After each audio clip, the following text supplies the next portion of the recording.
Seher vakti çaldım yarın kapısını, aman aman aman. Baktım yarın kapıları sürmeli, aman aman aman.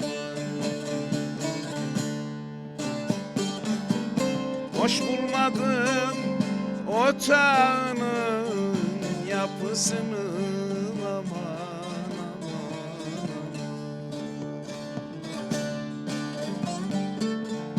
Çıka geldi bir gözleri sürmeli, aslanım eller eller, kokuyor güller güller, ne bilsin eller eller, perişan halleri. Aslanım eller eller, kokuyor güller güller, ne bilsin eller eller, perişan halleri.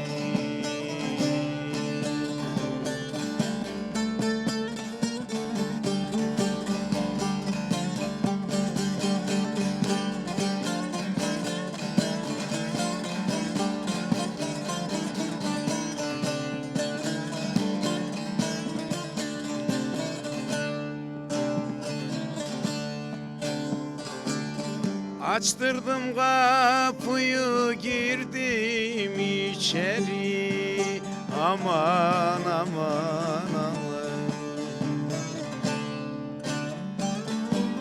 Aklımı başımdan aldın o peri, aman aman aman. Beklemeli ol sultanın eşin, aman aman aman.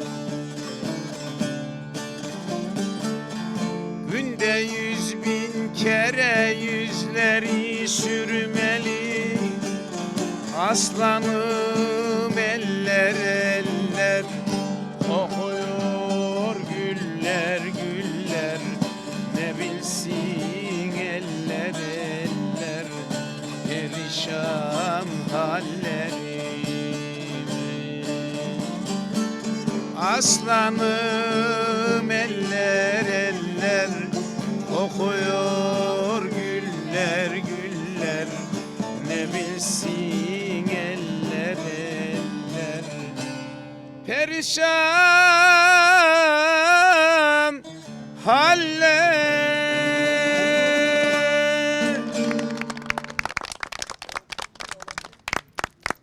Bayram Hocam, size gerçekten teşekkür ediyoruz. Bir türkü dedik, iki türkü dedik, devamı geldi, hüzünlendik, neşelendik. Gerçekten dost muhabbeti diye buna derler.